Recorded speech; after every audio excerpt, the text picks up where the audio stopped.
ಸ್ವಾಮಿ ಸುಗ್ರೀವ ನಿನ್ನ ಅಡಿದವರಿಗೆ ಹಾ ನಮಸ್ಕಾರ. ಇದೇನು ಸ್ವರ ಕಡಿಮೆ ಆದದ್ದು ಈಗ? ಅಯ್ಯಪ್ಪ, ಇನ್ನು ಕೆಲವು ದಿವಸ ನಮ್ಮ ಸ್ವರ ಬರಲಿಕ್ಕಿಲ್ಲ ಸ್ವಾಮಿ. ಯಾಕೋ? ಕಾರಣ ಉಂಟು. ಏನು? ಬಲ್ಲವರ ಆಡಿದ ಒಂದು ಮಾತಿದೆ ಸ್ವಾಮಿ. ಏನು? ದೊಡ್ಡವರು ಮುಂದೆ ನಿಲ್ಲಬೇಡ, ಕತ್ತೆ ಹಿಂದೆ ನಿಲ್ಲಬೇಡ ಅಂತ ಹೇಳಿ. ಈಗ ಇಲ್ಲಿ ದೊಡ್ಡವರು ಯಾರು? ದೊಡ್ಡವ ನೀನೇ ಅಲ್ವಾ? ಹಾ ಹಾ ಹಾ ಹಾ. ಆ ಪರಿಸ್ಥಿತಿ ನಾನು ಉಂಟಾಯ್ತು. ಯಾಕೆ? ವಿಶ್ವನಾಯಕ ಎನ್ನುವ ಹಾಗೆ ನಿನ್ನನ್ನ ಎಲ್ಲವರು ಕೊಂಡಾಡಿದರು. ಕಾರಣ ಮತ್ತೇನು ಅಲ್ಲ, ಎಲ್ಲವರ ಪಾಲಿಗೆ ನಾಯಕನಾಗಿ ಎಲ್ಲವರ ಜೀವನವನ್ನ ಕಾಪಾಡುವಂತಹ ದೊರೆಯಾಗಿ ಸೂರ್ಯ ವಂಶದ ಕಿರೀಟ ಪ್ರಾಯನಾಗಿ ವಿಜೃಂಭಿಸುತ್ತಿರುವಂತಹ ನೀನು ಈ ರೀತಿಯಾಗಿ ಮಾಡಬಹುದಾ ಸ್ವಾಮಿ? ಏನ್ ಮಾಡಿದೆ? ಸೂರ್ಯ ವಂಶಜರು ಆಡಿದ ಮಾತಿಗೆ ತಪ್ಪೋರಲ್ಲ ಅಂತ ಕೇಳಿದ್ದೇವೆ ನಾವು. ತಪ್ಪುವುದೇ ಇಲ್ಲ ನಾವು. ಹೌದಾ? ಇವತ್ತು ತಪ್ಪಿದ್ರಲ್ಲ ಸ್ವಾಮಿ. ಎಲ್ಲಿ, ಹೇಗೆ? ನೀವು ತಪ್ಪಿದ ಮಾತ್ರ ಅಲ್ಲ, ಸತ್ಯ ಹೇಳ್ಬೇಕಾ, ನಮ್ಮ ಅಣ್ಣನಿಗೂ ಇವತ್ತು ಲೆಕ್ಕಾಚಾರ ತಪ್ಪಿ ಹೋಯ್ತು. ತಪ್ಪಿಸ್ಬೇಕು ಅಂತಲೇ ನಾನು ಬಂದದ್ದು. ಮೂರೇ ಕೊಟ್ಟವ, 4 ಕೊಟ್ಟರು ನಾನು ಇಷ್ಟು ಹೇಳುವುದಕ್ಕೆ ಇಲ್ಲಿಗೆ ಬರುವುದಿಲ್ವಾಗಿತ್ತು ಸ್ವಾಮಿ. ಯಾವ ಲೆಕ್ಕದಲ್ಲಿ ಲೆಕ್ಕಾಚಾರ ತಪ್ಪೋಯ್ತು ಅಂತ ನನಗೂ ಗೊತ್ತಾಗಲಿಲ್ಲ. ಮಂಗನ ಪೆಟ್ಟು ಅದು.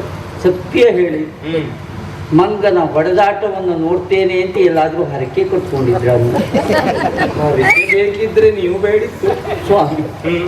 ಇಲ್ಲದೆ ಹೋದ್ರೆ ಎಲ್ಲ ವೈರಿಯಾದಂತಹ ವಾಲಿಯನ್ನ ಮುಂದೆ ನಿಲ್ಲಿಸಿ ಈ ರೀತಿಯಾದಂತಹ ಹೋರಾಟವನ್ನ ಕಣ್ಣಿನಿಂದ ಚೆನ್ನಾಗಿ ನೋಡಿದ್ರಲ್ಲ. ನಾನು ಪ್ರತಿ ಪೆಟ್ಟು ನೀಡುವಾಗೂ ಹಿಂದೆ ಈಗ ನೀವು ಬರ್ತೀರಿ ಅಂತ ನೋಡಿದೆ. ಯಾವ ದಿಕ್ಕಿನಲ್ಲಿ ನೋಡಿದ್ರು ನೀವು ಬರುವ ಲಕ್ಷಣ ಕಾಣುವುದಿಲ್ಲ. ಏನ್ ಮಾಡುವ? ತಿರುಗಿ ಹೊಡೆಯಲಿಕ್ಕೆ ನನ್ನಿಂದ ಆಗುವುದಿಲ್ಲ, ನೀವು ಬರುವುದಿಲ್ಲ. ಅಂತೂ ಪ್ರಾಣೋತ್ಕ್ರಮಣ ಸ್ಥಿತಿಯಲ್ಲಿ ಇಲ್ಲಿಯವರೆಗೆ ಬಂದು ತಲುಪಿದ್ದೇನೆ. ಸೂರ್ಯ ವಂಶಜರಾದಂತಹ ನಿಮ್ಮ ಮಾತು ಇವತ್ತು ತಪ್ಪಿ ಹೋಯ್ತು. ಆಡಿದ ಮಾತಿಗೆ ತಪ್ಪಿಬಿಟ್ಟೆ ಸ್ವಾಮಿ. ಇಲ್ಲಿವರೆಗೆ ಬಂದದ್ದು ಬಹಳ ಸಂತೋಷ. ನಮಗೆ ದರ್ಶನ ಕೊಟ್ಟದ್ದು ಇನ್ನೂ ಸಂತೋಷ. ಇವತ್ತು ಇಲ್ಲಿಯೇ ಉಳಿದಿದ್ದು ಇನ್ನೂ ಸಂತೋಷ. ನಮ್ಮ ಕೈಲಾದ ಸೇವೆಯನ್ನು ನಾವು ಮಾಡ್ತೇವೆ. ಇವತ್ತು ಒಂದ್ ದಿವಸ ಉಳಿದು ನಾಳೆ ನಿಮ್ಮ ಕೆಲಸಕ್ಕೆ ನೀವು ಹೋಗಿ, ನಮ್ಮ ಹಣೆ ಬರ ನಮ್ಗೆ ಯಾವತ್ತು ಇದು ಇರ್ತದೆ, ತೊಂದರೆ ಇಲ್ಲ. ನಮ್ಗೆ ಹೋಗುವಾಗ ಏನಾದ್ರು ಮತ್ತೆ ಕೊಟ್ಟು ಕಳಿಸ್ತೀಯ? ಯಾರು? ಅಲ್ಲ ನೀನೇ. ಅಲ್ಲ, ನಮಗೆ ಬೇಕಾದ ಸಿಕ್ಕಿದೆಯಲ್ಲ, ಇದೇ ಬಿಟ್ಟರೆ ಮತ್ತೇನಿಲ್ಲ ಕೊಡ್ಲಿಕ್ಕಿಲ್ಲ.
Bye.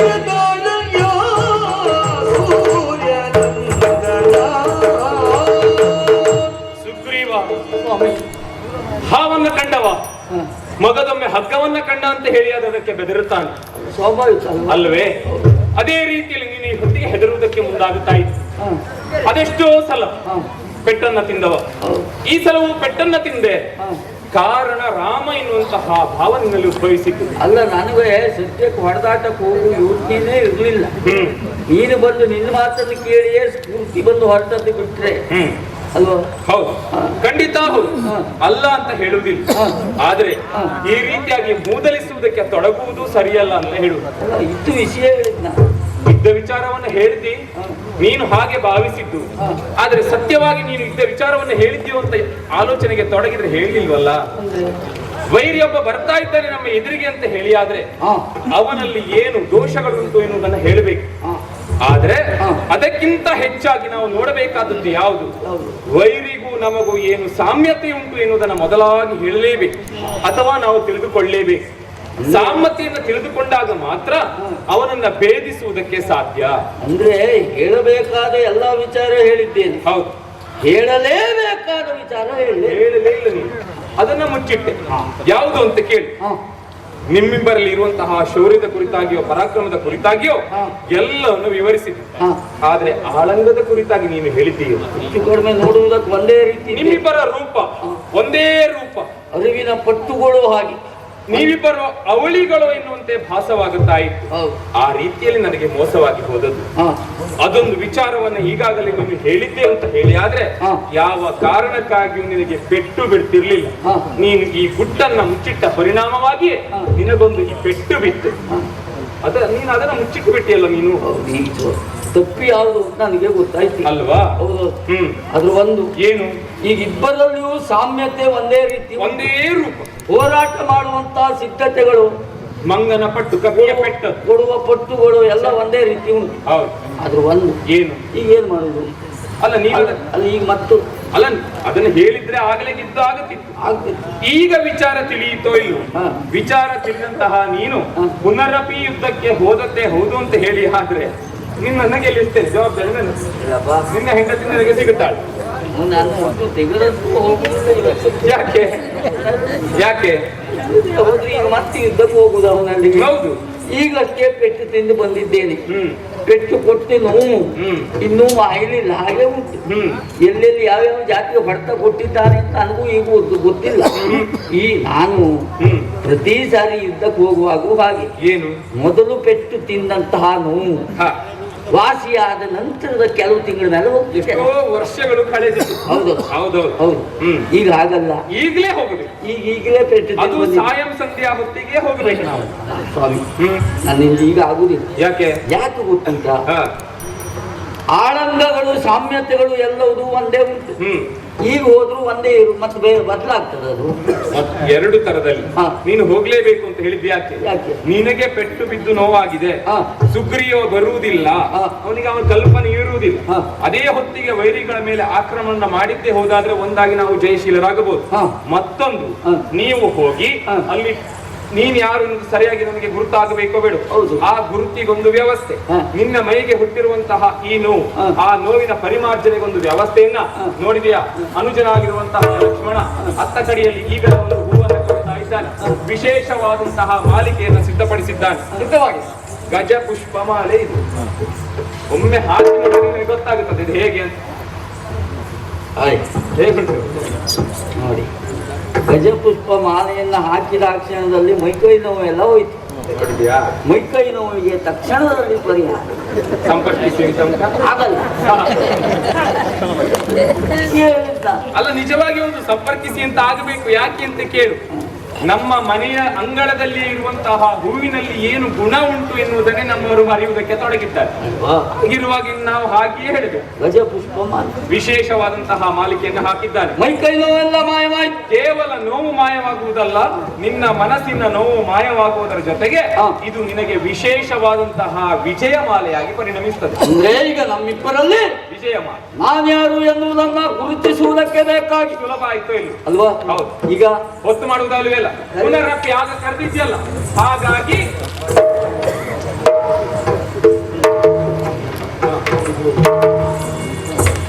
ಇನ್ನು ಮತ್ತೆ ಮತ್ತೆ ತಡ ಮಾಡುವುದಲ್ಲ. ತಡ ಮಾಡುವುದಲ್ಲ, ಕರೆಯುವುದು ಇಲ್ಲ. ಅದ್ರ ಒಂದು ಏನು, ಈ ಸರಿ ಮತ್ತೆ ಹಿಂತಿರುಗಿ ನೋಡ್ತಾ ಇರುವುದಿಲ್ಲ. ನೀನು ಅಲ್ಲೇ ಇರ್ಬೇಕು. ನಾನು ನಿನ್ನ ಜೊತೆಗೆ ಇದ್ದೀನಿ. ಹೌದಲ್ಲ? ಹೌದು. ಮತ್ತೆ ತೊಂದರೆ ಆಗ್ಲಿಕ್ಕೆ ಖಂಡಿತ ಆಗುದಿಲ್ಲ. ಕರೆಯುವುದಾ? ಅಣ್ಣ ಈಗ ಅಲ್ಲ, ಈಗ ಅಣ್ಣ ಬೇಡ ಬೇಡ. ಅದೇ ಇಲ್ಲಿ ಯಾಕೆ ಗೊತ್ತು? ಅಣ್ಣ ಎನ್ನುವಂತ ಭಾವ ನನ್ನ ಮನಸ್ಸಿನಿಂದ ಹೋಗಿ ಆಗಿದೆ ಅಲ್ವಾ? ಅಣ್ಣ ಅಂತ ಕರೆದು ಮತ್ತೆ ಅಣ್ಣ ಅಂತ ಕರೆದು ಅವನಿಗೆ ನೀನು ಬಿಟ್ಟು ಕೊಡ್ಲಿಕ್ಕೆ ಆಗ್ತದ ಅಲ್ವಾ? ತಪ್ಪಾಗುತ್ತೆ. ಬಾಂಧವ್ಯ ಇರ್ತದೆ. ಹೌದು, ಅದು ಬೇಡ. ಅಪ್ಪನಿಗೆ ಹೊಡೆದಾಗ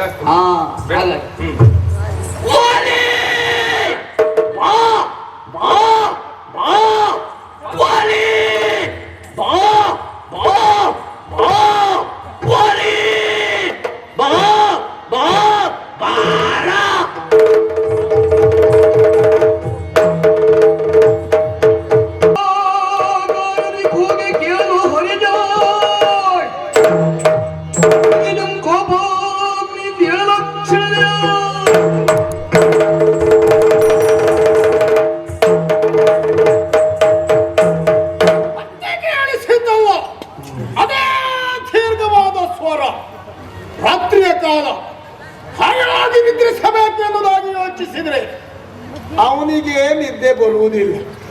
ನಿದ್ದೆ ಬರುವ ನಮ್ಮನ್ನು ನಿದ್ದೆ ಮಾಡ್ಲಿಕ್ಕೆ ಬಿಡುವುದಿಲ್ಲ. ವಿಘ್ನ ತೋಷಿ ಮತ್ತೆ ಯುದ್ಧಕ್ಕೆ ಬಾ ಎನ್ನುವುದಾಗಿಯೇ ಕರೀತಾ ಇದ್ದಾನೆ. ಹಾಗಾದ್ರೆ ಶಾಶ್ವತವಾಗಿ ಇದೊಂದು ಪೀಡೆಯನ್ನು ತೊಲಗಿಸಿಕೊಳ್ಳಬೇಕು ಅಂತಾದ್ರೆ ಅವ ಮತ್ತೆ ಬರದೇ ಇರುವ ಹಾಗೆ, ನನ್ನನ್ನು ಕರೆಯದೇ ಇರುವ ಹಾಗೆ ತಕ್ಕ ವ್ಯವಸ್ಥೆ ಮಾಡಿ ಬರ್ತಾನೆ.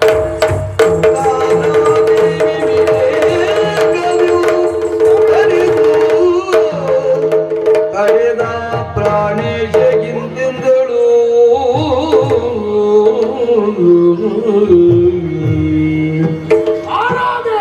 ನೀತಿಯಲ್ಲ ಪೋಪುದೆಂದು ನೀ ಕೇಳು ಮತ್ತು ಪ್ರಾಣಕಾಂತ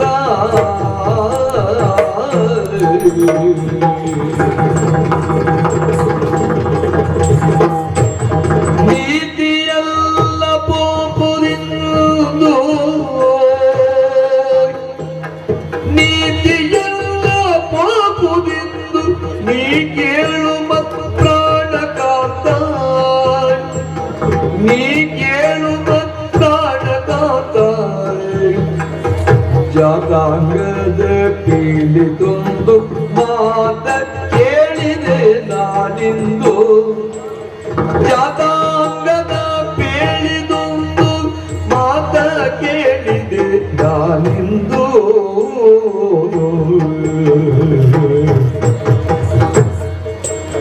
ಪುಂಡರೀಕ ನೇತ್ರನ ಮಾತಾಡದ ಸುಗ್ರೀವನು ಪುಂಡರೀಕ ನೇತ್ರನ ಮಾತಾಡದ ಸುಗ್ರೀವನು ಕಂಡು ತಮ್ಮುಳ್ ಅಂತರಂಗಗೊಂಡು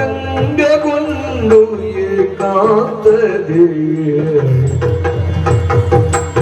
ಕಂಡು ತಮ್ಮುಳ್ ಅಂತರಂಗಗೊಂಡು ಏಕಾಂತದಿ ನೀತಿಯಲ್ಲ ನೀತಿಯಲ್ಲ ಹೋಗುದೆಂದು ನೀ ಕೇಳು ಪ್ರಾಣಗಾತ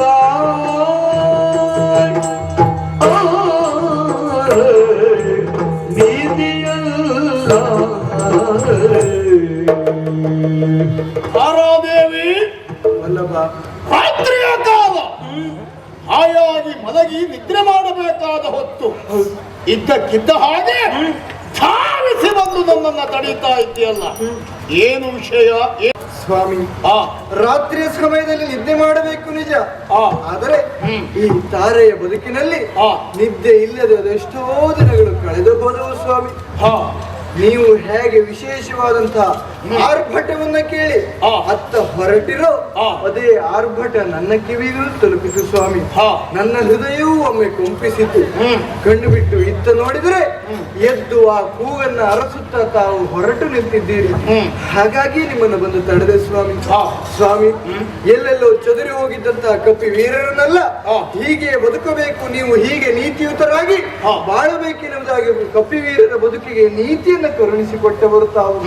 ಅಂತ ನಿಮ್ಮ ಪಾಲಿಗೆ ನೀತಿ ಅಲ್ಲ ಅಂತ ಹೇಳುವುದಕ್ಕೆ ನನ್ನ ನಾಲಿಗೆ ಹೊರಬರುವುದಿಲ್ಲ ಸ್ವಾಮಿ. ಹೇಳದೇ ಇದ್ರೆ ಮನೆ ಎನ್ನುವುದು ಕೇಳುವುದಿಲ್ಲ. ಕಾರಣ ಏನು? ನನ್ನ ಪ್ರಾಣಕ್ಕಾಂತ ನೀವು, ನನ್ನ ಮನಸ್ಸಿನಲ್ಲಿ ನೆಲೆಗೊಂಡವರು ನೀವು. ಹಾಗಾಗಿ ಇಂದು ತಾವು ಕೂಗನ್ನ ಕೇಳಿ ಹೊರಟು ನಿಂತಿದ್ದೀರಿ ಅಂತಾದ್ರೆ ಹೋಗುವುದು ನೀತಿ ಅಲ್ಲ ಸ್ವಾಮಿ.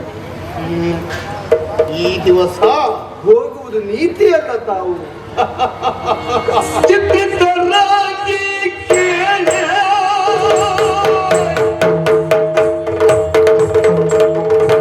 ಚಿತ್ರರಾಗಿ ಕೇಳಬಾಲೆ ಚಿತ್ರವಾಯ್ತು ನಿನ್ನ ಮಾತು, ಚಿತ್ರವಾಯ್ತು ನಿನ್ನ ಮಾತು.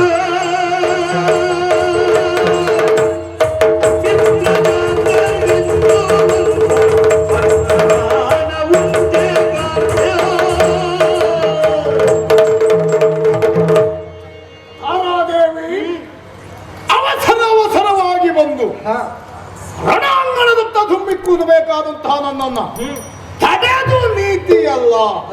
ರಾತ್ರಿಯ ಕಾಲದಲ್ಲಿ ಕೇಳಿ ಬಂದಿರುವಂತಹ ಆ ನುಡಿಯನ್ನು ಅಡಗಿಸಬೇಕು ಎಂಬ ಉದ್ದೇಶದಿಂದ ಹೊರಟು ನಿಂತಾಗ ಹೋಗಬಾರದು, ಇದು ತರವಲ್ಲ ಎಂಬ ನೀತಿಯ ಮಾತು. ಹೌದು. ಹಾಗಾದ್ರೆ ಅದಕ್ಕೊಂದು ಬಲವಾದ ಕಾರಣ ಎನ್ನುವುದು ಬೇಕಲ್ಲ? ಕಾರಣ ಉಂಟು ಸ್ವಾಮಿ. ನಾನು ನಾನಾಗಿ ಈ ಮಾತನ್ನ ಹೇಳ್ತಾ ಇರುವುದಲ್ಲ. ನಮ್ಮ ಮಗನಾದಂತಹ ಅಂಗದರಿಂದ ವಿಶೇಷವಾದಂತಹ ವರ್ತಮಾನವನ್ನ ತಿಳಿದುಕೊಂಡವಳು ನಾನು. ಯಾರ್ಯಾರು ಈ ಮಾತನ್ನ ಹೇಳಿದಳು ಅಂತ ಆದ್ರೆ ನಾವು ಈ ವಿಚಾರದ ಕುರಿತಾಗಿ ಅಷ್ಟೆಲ್ಲ ಯೋಚನೆ ಮಾಡುವುದಿಲ್ಲ.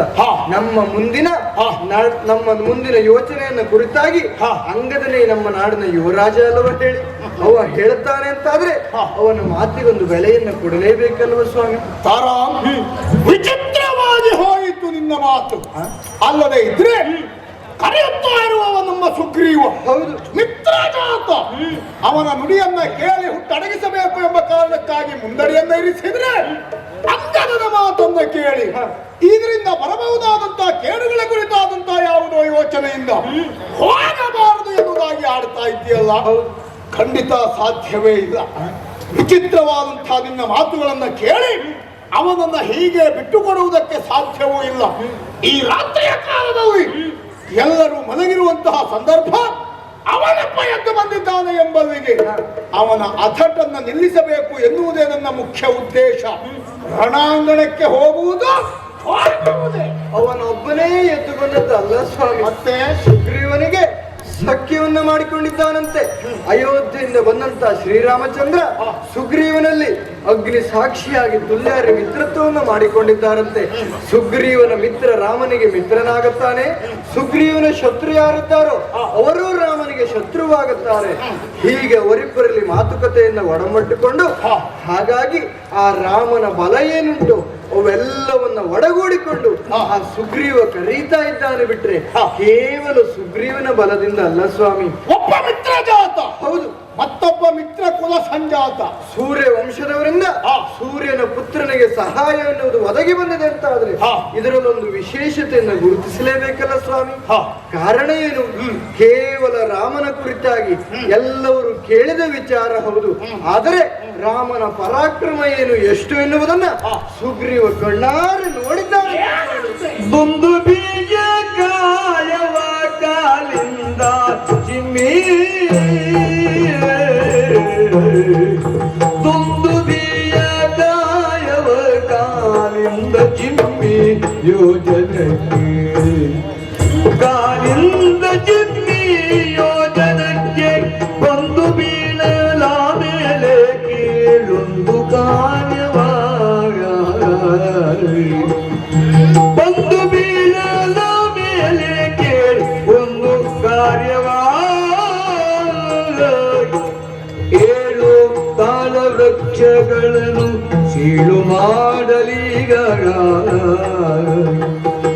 ಏಳು ತಾಳ ವೃಕ್ಷಗಳನ್ನು ಸೀಳು ಮಾಡಲೀಗ, ನಿಮ್ಮ ಮೇಲೆ ಕೂಡಿ ಬಂದರಂತೆ ಕಾಳಗಕ್ಕೆಂದು, ನಿಮ್ಮ ಮೇಲೆ ಕೂಡಿ ಬಂದರಂತೆ ಕಾಳಗಕ್ಕೆಂದು.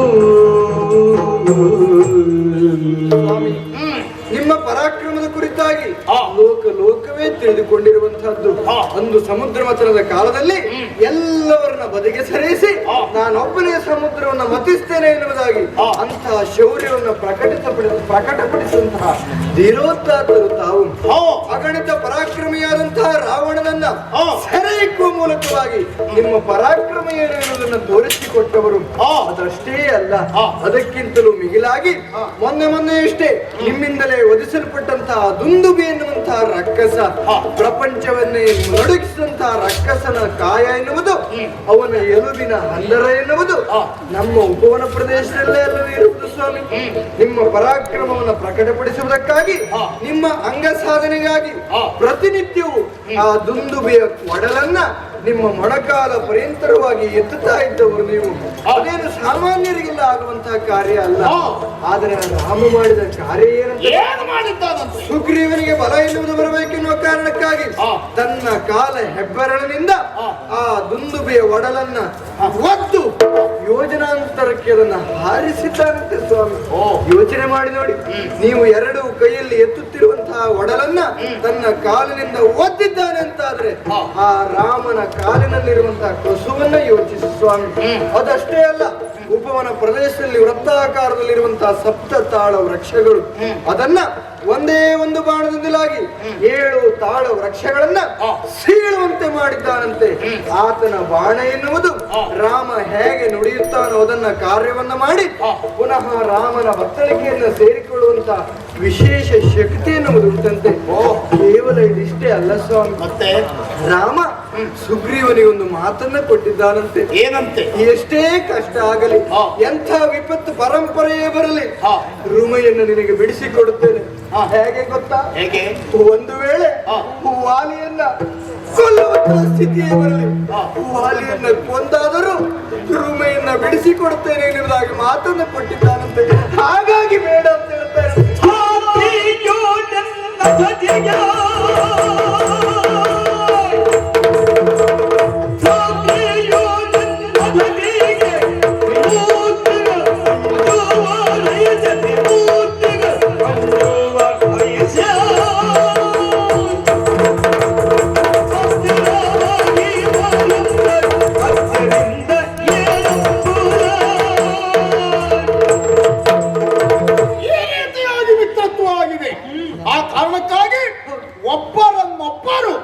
ನ್ಯಾಯವನ್ನು ಕೊಡಿಸಿಕೊಳ್ಳುವಲ್ಲಿ ಅಲ್ಲ, ಸಮಾನ ದುಃಖವನ್ನ ದೂರ ಮಾಡಿಕೊಳ್ಳುವಲ್ಲಿ ಮತ್ತೊಬ್ಬರ ಪ್ರಾಣವನ್ನು ತೆಗೆಯುವುದಕ್ಕಾದ್ರೂ ಸಿದ್ಧರಾಗಿದ್ದಾರೆ. ಹಾಗಾದ್ರೆ ಸುಗ್ರೀವನ ಪಾಲಿಗೆ ವೈರಿಯಾಗಿರುವವ ನಾನು ನನ್ನನ್ನ ಕೊಂದಾದರೂ ರುಮೆಯನ್ನು ಬಿಡಿಸಿಕೊಡ್ತೇನೆ ಎಂಬುದಾಗಿ ಆ ರಾಮ ಮಾತನ್ನ ಕೊಟ್ಟಿದ್ದಾನೆ. ತುಲ್ಯಾರಿ ಮಿತ್ರತ್ವ ಅವರಿಬ್ಬರಲ್ಲಿ ಉಂಟಾದ ಕಾರಣಕ್ಕಾಗಿ ಭಯಗೊಳ್ತಾ ಇದ್ದೀಯಾ? ಇದನ್ನೆಲ್ಲ ಕೇಳಿ ಈ ರಾತ್ರಿಯ ಕಾಲದಲ್ಲಿ ನಿತ್ಯ ನಿನ್ನತ್ತ ಸುಳಿಯುತ್ತಾ ಇಲ್ಲ.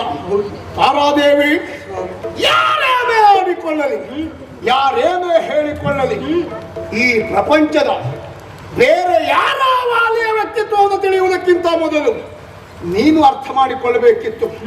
ಯೋಚನೆ ಮಾಡಿ ನೋಡು, ಈ ಧಾತ್ರಿಯಲ್ಲಿ ನನ್ನ ಅಥಾಟಿಗೆ, ನನ್ನ ಪರಾಕ್ರಮಕ್ಕೆ, ನನ್ನ ಶಕ್ತಿ ಸಾಮರ್ಥ್ಯಕ್ಕೆ ಪ್ರತ್ಯಕ್ಷ ತ್ರೈಮೂರ್ತಿಗಳೇ ಬೆಕ್ಕಸ ಬೆರಗಾಗಿ ಅಂಜುತ್ತಾ ಇದ್ದಾರೆ. ಎನ್ನುವ ಹೆಸರನ್ನ ಕೇಳಿದಾಗ ದೇವಾನು ದೇವತೆಗಳೇ ಕಟಕಟನೆ ನಡುಗುತ್ತಾರೆ. ಹಾಗಾದ್ರೆ ದೇವತೆಗಳು, ತ್ರಿಮೂರ್ತಿಗಳು ನನ್ನ ಅಸ್ತಿತ್ವವನ್ನ, ನನ್ನ ವ್ಯಕ್ತಿತ್ವವನ್ನ ಭಯ ಮಿಶ್ರಿತ ನೋಟದಿಂದ ಕಾಣುತ್ತಾ ಇದ್ದಾರೆ ಎಂಬಲ್ಲಿಗೆ ಅದು ನನ್ನ ಯೋಗ್ಯತೆಗೆ ಹಿಡಿದ ಕೈಗನ್ನಡಿ, ನನ್ನ ವ್ಯಕ್ತಿತ್ವಕ್ಕೆ ಹಿಡಿದಂತಹ ಕೈಗನ್ನಡಿ. ಅಂಥದ್ರಲ್ಲಿ ಯಾವನಾವೊಬ್ಬ ನರಪಿಳ್ಳಿ ಆ ರಾಮ ಬಂದು ಸುಗ್ರೀವನಿಗೆ ಅಭಯವನ್ನು ಕೊಟ್ಟಿದ್ದಾನೆ, ಧೈರ್ಯವನ್ನು ಹೇಳಿದ್ದಾನೆ ಎಂಬಲ್ಲಿಗೆ ನಾನು ಭಯ ಪಡಬೇಕಾದದ್ದು ಉಂಟೇನೆ? ದೇವಾನು ದೇವತೆಗಳಲ್ಲಿಯೇ ಭಯ ಹುಟ್ಟಿಸಿರುವಂತಹ ನನಗೆ ಮತ್ತೆ ಈ ರಾಮ ಗೀಮ ಎಂಬ ಭಯ ಎಲ್ಲಿಂದ ಬರುವುದಕ್ಕೆ ಸಾಧ್ಯ? ಎಂತಹ ಸಂದರ್ಭವೇ ಒದಗಿ ಬರಲಿ, ಯಾವುದೇ ಕಾರಣಕ್ಕೂ ಸುಗ್ರೀವನನ್ನು ಬಿಡುವುದಕ್ಕೆ ಸಾಧ್ಯ ಇಲ್ಲ. ರಾಮನ ಸ್ನೇಹವನ್ನು ಸಂಪಾದಿಸಿದ್ದಾನೆ ಎನ್ನುವ ಕಾರಣಕ್ಕಾಗಿ ಯುದ್ಧದಿಂದ ವಿಮುಖನಾಗುವುದಕ್ಕೆ ಸಾಧ್ಯ ಇಲ್ಲ. ನನ್ನ ಆತನನ್ನು ತೋರಿಸಿ ಸುಗ್ರೀವನ ಸೊಕ್ಕನ್ನು ಅಡಗಿಸಿ ಬರ್ತೇನೆ. ಸ್ವಾಮಿ, ನಿಮ್ಮ ಪರಾಕ್ರಮದ ಕುರಿತಾಗಿ ಸಂಶಯದಿಂದ ಈ ಮಾತನ್ನ ಆಡ್ತಾ ಇರುವುದಲ್ಲ. ನೀವು ಯುದ್ಧಕ್ಕೆ ಹೋಗುವುದೇ ಬೇಡ ಅಂತಲ್ಲ, ಮತ್ತೆ ಹೋಗಬೇಕಾದ್ರೆ ಸಮಯ ಇದೆ ಅಲ್ಲ. ನಾಳೆ ನೋಡಿ ಕೊಂಬ ಯೋಧ ವೀಳೆಯಲ್ಲ ಎಂದೇನು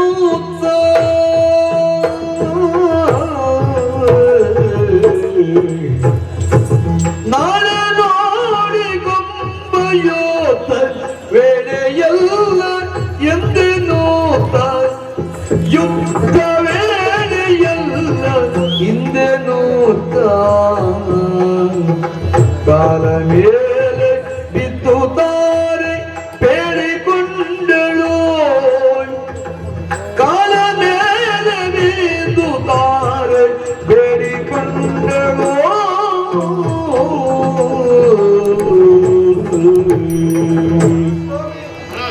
ಖಂಡಿತವಾಗಿ ತಪ್ಪಾಗಿ ಭಾವಿಸಬಾರದು. ನಿಮ್ಮ ಪರಾಕ್ರಮ ಎಷ್ಟು, ನಿಮ್ಮ ಯೋಗ್ಯತೆ ಎಷ್ಟು ಎಲ್ಲವನ್ನ ಚೆನ್ನಾಗಿ ಬಲ್ಲವಳು ಸ್ವಾಮಿ ನಾನು.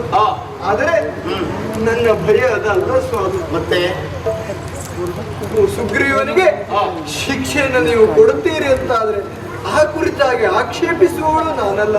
ಕಾರಣ ಹಿಂದೊಮ್ಮೆ ಅವನಿಂದಲೇ ನಿಮ್ಮ ಪಾಲಿಗೆ ಮನಸ್ಸಿಗಾದಂತ ಆಘಾತ ಏನು, ನೋವೇನು, ಅದನ್ನು ನಿಮ್ಮೊಟ್ಟಿಗೆ ನಾನು ಹಂಚಿಕೊಂಡವಳು, ನೋವನ್ನ ಉಂಟವಳು. ಆದರೆ ರುಮೆಯನ್ನು ತಂದಿಟ್ಟುಕೊಂಡಿದ್ದೀರಿ ಅಂತ ಆದ್ರೆ ಪ್ರತಿನಿತ್ಯವೂ ಅವಳು ಕಣ್ಣೀರನ್ನ ಸುರಿಸ್ತಾ ಇದ್ದಾಳೆ. ಹೆಣ್ಣಿನ ಕಣ್ಣೀರೆನ್ನುವುದು ಭೂಮಿಗೆ ಬಿತ್ತು ಅಂತ ಆದ್ರೆ ಅದಕ್ಕೆ ಕಾರಣರಾದವರ ಗತಿ ಎನ್ನುವುದು ಊಹಿಸಿಕೊಳ್ಳುವುದಕ್ಕೂ ಅಸಾಧ್ಯವಾಗಿ ಹೋಗುತ್ತದೆ. ಅಂಥದ್ರಲ್ಲಿ ಇಂದಿನ ಸಮಯದಲ್ಲಿ ಹೀಗೆ ಕರೆಯುತ್ತಾ ಇದ್ದಾರೆ ಅಂತಾದ್ರೆ ನಾಳೆ ನೋಡಿಕೊಳ್ಳಬೇಕಾದ್ದು ಏನು ಹೇಳಿ? ನಿನ್ನೆಯ ದಿವಸ ಕಳೆದು ಹೋಗುತ್ತದೆ, ಇವತ್ತಿನ ದಿವಸ ಕೈಜಾರಿ ಹೋಗುತ್ತದೆ. ನಾಳೆಯ ದಿವಸ ಅಂತ ಹೇಳಿದ್ರೆ ಯಾರ ಸ್ಥಿತಿ ಏನಾಗುತ್ತದೆ ಅಂತ ಊಹಿಸುವುದಕ್ಕೆ ಸಾಧ್ಯ ಇಲ್ಲ. ಆದರೆ ಇತಿಹಾಸ ಪುಟದಲ್ಲಿ ವಾಲಿಯೊಬ್ಬ ದುರಾತ್ಮ, ವಾಲಿ ದುರಾತ್ಮ ಅಂತ ಎಲ್ಲವರು ಬಿಂಬಿಸ್ತಾರೆ. ವಾಲಿಯನ್ನು ಹಾಗೆ ಗುರುತಿಸುವಂತಾಗುತ್ತದೆ ಅಂತಾದ್ರೆ ಅದು ಈ ರುಮೆಯ ಕಾರಣದಿಂದಲಾಗಿ ಹೋಗುತ್ತದೆ ಸ್ವಾಮಿ. ಸುಗ್ರೀವರಿಗೆ ತಕ್ಕ ಶಿಕ್ಷೆಯನ್ನು ಕೊಡಿ, ಅವರಿಗೆ ತಕ್ಕದಂತ ಶಿಕ್ಷೆಯನ್ನು ಕೊಡಲೇಬೇಕು ನೀವು. ಆದರೆ ನೀವು ತಂದಿಟ್ಟುಕೊಂಡಂತಹ ರುಮೆಯನ್ನ ಬಿಟ್ಟು ಕಳಿಸಿಕೊಟ್ಟಿರಿ ಅಂತಾದ್ರೆ ಆ ರಾಮನಿಂದ ಬರುವುದಾದಂತಹ ಕಷ್ಟವೂ ನಮ್ಮ ಪಾಲಿಗೆ ಬರಲಾರದು. ರಾಮ ಕೊಟ್ಟಂತಹ ಮಾತಿನಂತೆ ನಡೆಯುವುದಕ್ಕೂ ಆಸ್ಪದ ಇರುವುದಿಲ್ಲ. ನೋಡಿ ಸ್ವಾಮಿ, ರಾತ್ರಿಯ ಸಮಯದಲ್ಲಿ ಹೀಗೆ ಯುದ್ಧಕ್ಕೆ ಕರೆಯುತ್ತಾ ಇದ್ದಾರೆ ಅಂತಾದ್ರೆ ರಾತ್ರಿಯ ಸಮಯದಲ್ಲಿ ಮೋಸ ಎನ್ನುವುದು ಸಹಜವಾಗಿ ನಡೆದು ಹೋಗುತ್ತದೆ ಅಂತೆ. ಯಾವುದೋ ವಿಶೇಷ ಯೋಚನೆಯೋ ವಿಶೇಷ ದುಷ್ಟ ಯೋಚನೆಯೋ ಅವರ ಮನದಲ್ಲಿರಬಹುದಲ್ಲ ಸ್ವಾಮಿ. ಹಾಗಾಗಿ ಸ್ವಾಮಿ, ಈ ರಾತ್ರಿಯ ಸಮಯದಲ್ಲಿ ಯುದ್ಧ ಬೇಡ ಸ್ವಾಮಿ. ಯುದ್ಧ ಮಾಡಲೇಬೇಕು, ಸುಗ್ರೀವನಿಗೆ ಹೊಡೆಯಲೇಬೇಕು ಅಂತಾದ್ರೆ ನಾಳೆ ಹೋಗಬಹುದು. ನಿನ್ನೆಯಷ್ಟೇ ಪೆಟ್ಟು ತಿಂದು ಹೋದಂತಹ ಸುಗ್ರೀವ ಮತ್ತೆ ಚೇತರಿಸಿಕೊಂಡು ಬಂದಿದ್ದಾನೆ ಅಂತಾದ್ರೆ ವಿಶೇಷ ಶಕ್ತಿ ಉಂಟು, ವಿಶೇಷ ಬಲ ಉಂಟು. ನೋಡಿ ಸ್ವಾಮಿ, ರಾತ್ರಿಯ ಸಮಯದಲ್ಲಿ ಕಣ್ಣನ್ನ ಬಿಡುವುದಕ್ಕಾಗುತ್ತಾ ಇಲ್ಲ, ಅಷ್ಟು ಕಗ್ಗತ್ತಲು ತುಂಬಿ ಹೋಗಿದೆ. ಇಂಥ ಸಮಯದಲ್ಲಿ ಯುದ್ಧಕ್ಕೆ ಕರೀತಾರೆ ಅಂತಾದ್ರೆ ಬೇಡ ಸ್ವಾಮಿ, ಬೇಡ. ದಯವಿಟ್ಟು ನನ್ನ ಮಾತು ಕೇಳಿ, ಈಗ ಬೇಡ.